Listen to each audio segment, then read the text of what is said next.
on vous a toujours dit que ce cas-là, ou celui-là, n'était pas résoluble. Mais pourquoi? Aussi, pourquoi quand on fait un algorithme un certain nombre de fois, on revient forcément toujours à la position initiale? Aujourd'hui, je vais répondre à ces deux questions avec de la combinatoire. Allez, c'est parti.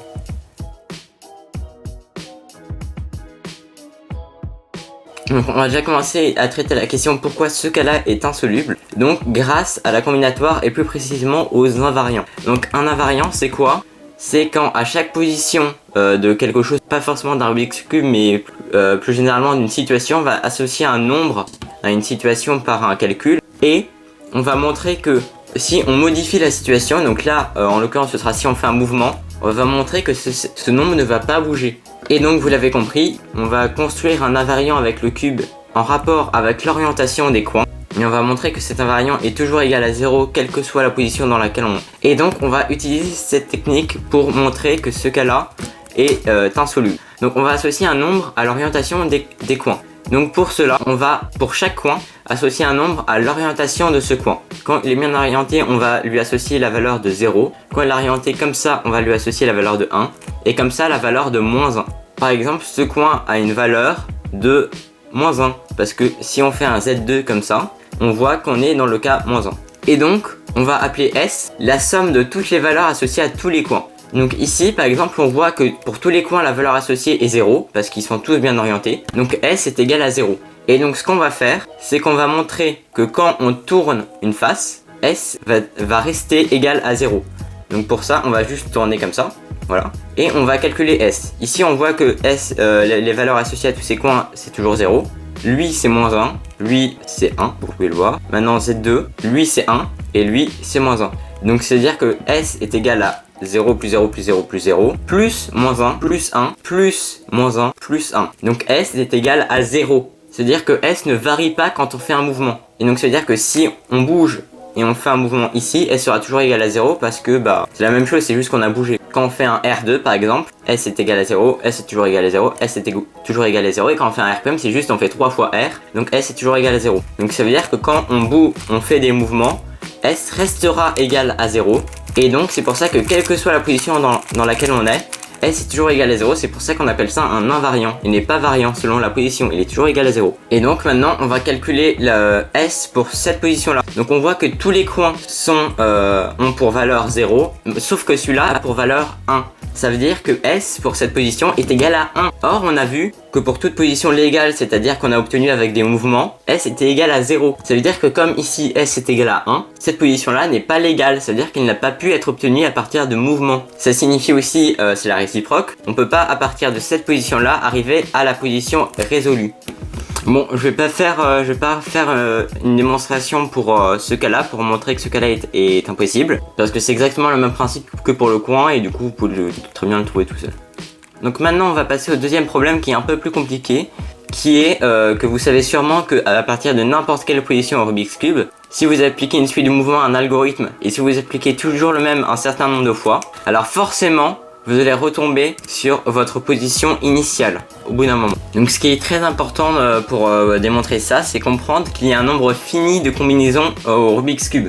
Et donc, juste pour simplifier les schémas, il y en a évidemment beaucoup plus, mais pour simplifier l'explication, on va dire qu'il y a 5 positions et qu'on va nommer 1, 2, 3, 4, 5. On n'a qu'à dire qu'on part de la position 1, on exécute notre algorithme un certain nombre de fois, etc.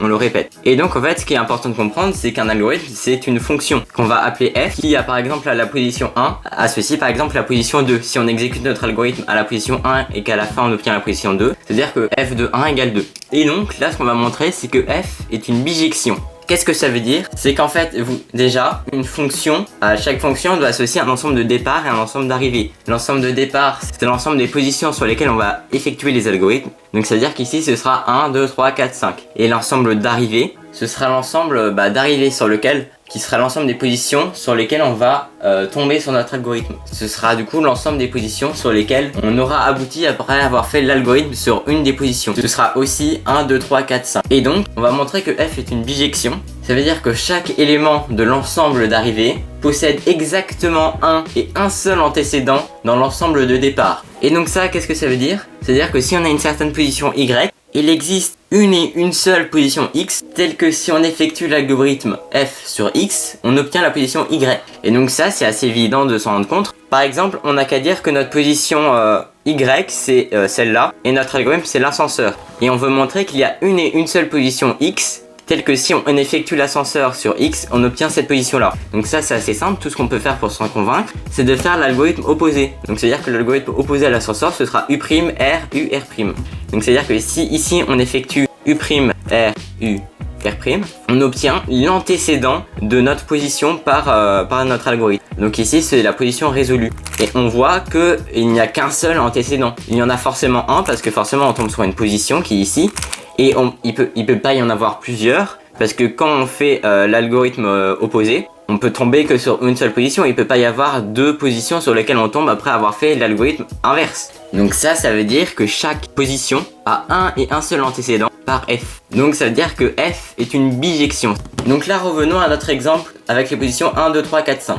On va pouvoir utiliser ce qu'on vient de dire pour démontrer qu'on va forcément revenir sur la position 1 après avoir fait f un certain nombre de fois. Pourquoi? Mettons qu'on part de 1 et qu'on fait l'algorithme f 6 fois. Forcément, on va retomber sur une position sur laquelle on est déjà passé. Pourquoi? Parce que, disons qu'on n'a pas de chance, mais qu'on a 1, 2, 3, 4, 5. Alors forcément, après si on réapplique f, on retombera sur une position sur laquelle on est déjà tombé. Parce que forcément, il n'y a plus d'autres positions disponibles. Donc on est obligé de retomber sur une position sur laquelle on est déjà tombé. Mais on peut se dire, c'est pas forcément 1. Si on n'a pas de chance, ça peut ne pas être 1. Imaginons que c'est 2. Et bah, ça c'est pas possible. Pourquoi? Parce que, regardez bien le schéma. Ici, dans le premier cas, on a que si on applique f à 1, on obtient 2. Ça veut dire que 1 est l'antécédent de 2. Et tout à la fin, on a vu qu'on a retombé sur 2 après avoir fait l'algorithme une 5e fois. Donc c'est dire que de 5, on est tombé à 2. Ça veut dire que 5 est aussi l'antécédent de 2. Ça veut dire que 2 aurait au moins 2 antécédents. Et donc ça, c'est contraire à ce qu'on vient de dire parce qu'on a dit que f est une bijection. Ça veut dire que chaque position a un et un seul antécédent. Donc il peut pas en avoir 2. Ici, on a trouvé 2 antécédents pour 2. C'est donc absurde, c'est pas possible. Si on réapplique f après 5, on peut pas tomber sur 2, 3, 4, 5. Parce que sinon, du coup, on aura deux antécédents pour cette position. Donc on va forcément retomber sur 1. Et donc on a montré que si on a une position x et qu'on applique un algorithme f un certain nombre de fois, on va forcément retomber un moment sur x. Et voilà, cette vidéo qui est un peu plus courte que d'habitude touche à sa fin. Je sais qu'elle va un peu moins marcher que les autres parce que forcément ça parle de maths, donc ça va concerner beaucoup moins de personnes. Mais tant pis, au moins je sais qu'il y aura des intéressés. Et donc si elle vous a plu, n'oubliez pas de mettre un pouce bleu et de vous abonner et aussi de mettre un commentaire pour le renforcement et de la partager à tous vos amis. Et donc à très bientôt pour plein de nouvelles vidéos. Allez, salut tout le monde.